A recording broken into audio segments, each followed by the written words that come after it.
जय हिंद फ्रेंड्स जैसे कि यूपीएससी या ऑप्शनल हिंदी लिटरेचर में अगर देखें तो हम संक्षिप्त नोट्स सार का एक सीरीज लेकर चल रहे हैं और उसी क्रम में आज प्रस्तुत है हिंदी उपन्यास का विकास क्रम। देखिए, स्टैटिक पोर्शन से अगर एक तरीके से देखा जाए तो समझना होगा कि जो प्रेमचंद जी को उपन्यास के तौर पे एक केंद्र में रखते हैं, इससे पूर्व की स्थिति क्या रही है, बाद की स्थिति क्या रही है। तो यहाँ पे देखिए पूर्व प्रेमचंद युग के उपन्यासों की विशेषताएं, तो वहाँ पे ये था कि घटना प्रधान उपन्यासों की रचनाएं होती थी, मनोरंजन करना एकमात्र उद्देश्य होता था। बिल्कुल वैसे ही जैसे कथा कहानी में हम कथा के समय देखते थे कि प्रेमचंद जी आदर्शात्मक स्थिति को लेकर चलते थे, कविता में आदर्श की उपस्थिति करते थे और लास्ट तक जाते जाते कफन तक आते आते वो यथार्थवादी चिंतन करने लगे थे। यहाँ भी देखिए, पहले उपन्यास का जो एक ढांचा होता था उसमें घटनाएं होती, मनोरंजन करना उद्देश्य होता, रोचक शैली में उनकी प्रस्तुति होती थी और ये भी बहुत ही ज़्यादा जैसे तिलस्मी, जासूसी या ऐतिहासिक उपन्यासों की प्रधानता देखने को मिलती थी। लेकिन साथ में अगर देखें आज के समय में जो भी उपन्यास आ रहे हैं, चाहे झूठा सच हो गया या आधे अधूरे देख लीजिए, दिव्या उपन्यास होती, तो उसका क्रम बदल चुका है। वो उपन्यास यथार्थवादी घटनाओं को, समाज में जो हो रहा है उसको लेके चल रहा है, हालांकि उसमें भी ऐतिहासिक आवरण दिया रहता है। तो देखिए, पूर्व प्रेमचंद युग की ये विशेषताएं हैं।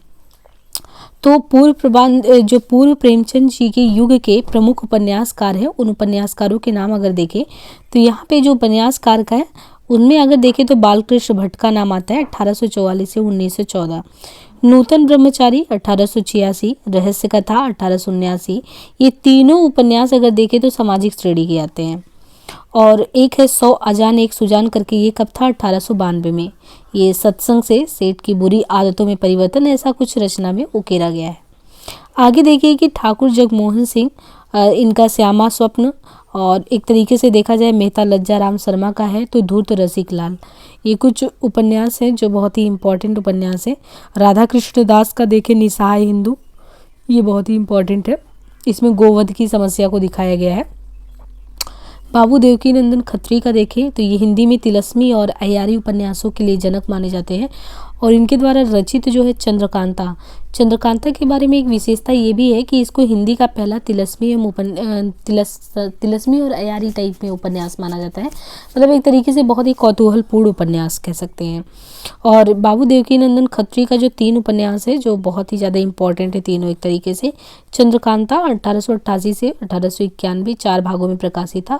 चंद्रकांता संतति करके 24 भागों में है और इसी तरीके से भूतनाथ करके है।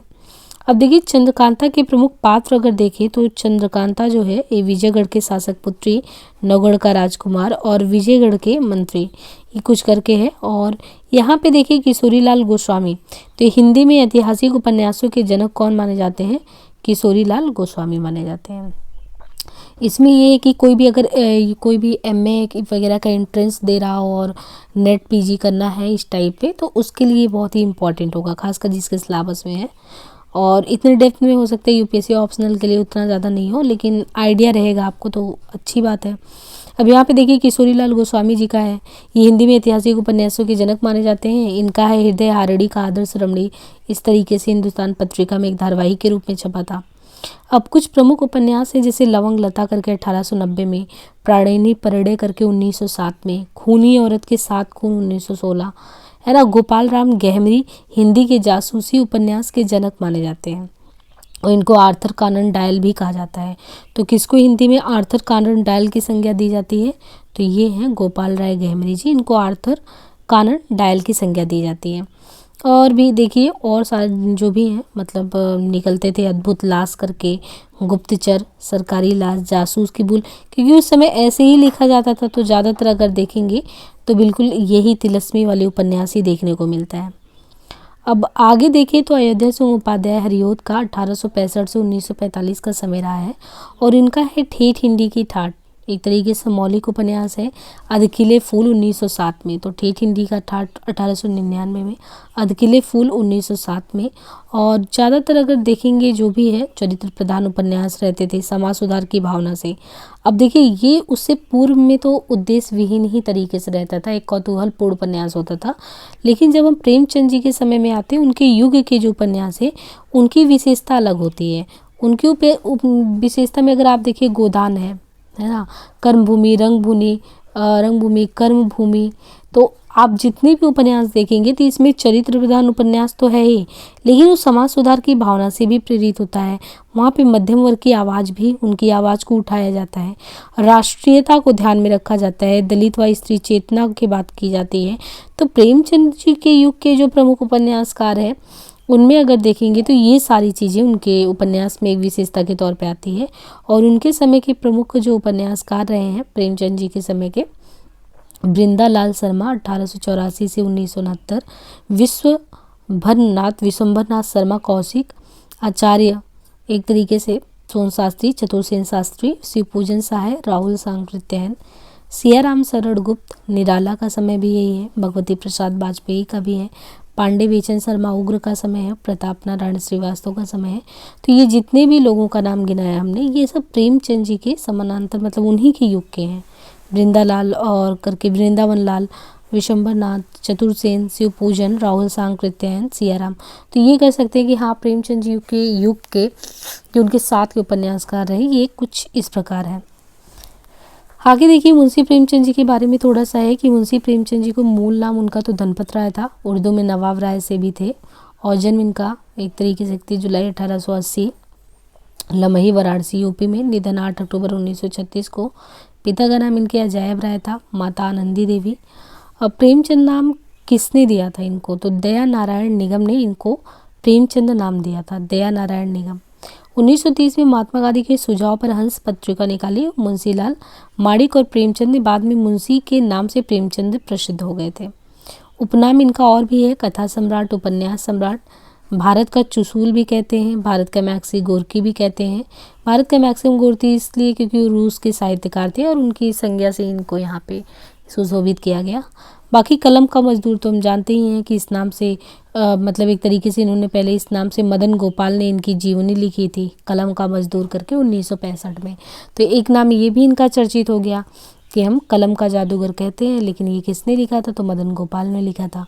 बाकी एक कलम का सिपाही करके इस नाम से भी इनकी जीवनी अमृत राय ने लिखी थी, तो अमृत राय ने लिखा था कलम के सिपाही करके, और कलम का मजदूर करके ये मदन गोपाल ने लिखा था। प्रेमचंद घर में है, ये शिवरानी देवी ने 1956 में 88 अध्याय में। अगर ये चीज़ देखेंगे तो हमारे यूजीसी के पाठ्यक्रम में प्रेमचंद जी घर में है ये लगा हुआ है रचना। अब इनके देखिए प्रेमचंद जी के उपन्यासों को अगर विभाजित करें तो इन्होंने उर्दू में कुछ लिखे हैं, कुछ ऐसा है जो पहले उर्दू में रचित था, बाद में वो हिंदी में रूपांतरित हो गया, और कुछ ऐसे भी हैं जो मूल रूप में हिंदी में ही लिखे गए हैं। अब इसमें रचनाओं में अगर देखेंगे तो असरारे माबिद करके है जो कि 1903 में रचना थी, तो ये देखेंगे तो ये इनका जो है लिखा गया है एक तरीके से असरारे माबिद उर्दू में, और कि 1903 में था। देवस्थान का रहस्य मतलब ये पूरा इसकी रचना का नाम है। एक किस्ना करके 1907 में था, रूठी रानी 1907, यानी उर्दू में ये 3 रचनाएं थी, असरारे माविद 1903, किस्ना 1907, रूठी रानी 1907। और कुछ ऐसी रचनाएं जो पहले उर्दू में रचित बाद में हिंदी में रूपांतरण हो गई। तो पहले उर्दू में लिखी गई थी सेवा सदन 1918, बाजारे हुस्न नाम से, फिर वरदान, जलवाए इसार, फिर प्रेमाश्रम, गौसी आफियत, रंगभूमि, चौगाए हस्ती, फिर प्रतिज्ञा, हम कुरमा या हम सवा, अर्थात प्रेमा अर्थात 2 सखियों का विवाह करके है।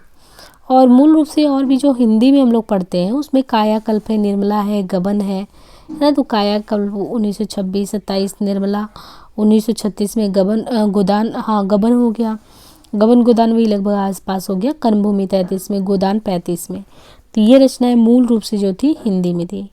अब पहली कहानी संसार का अनमोल रतन, ये मैंने करवाया है यूजीसी नेट वाले सेक्शन में जो कहानी का है।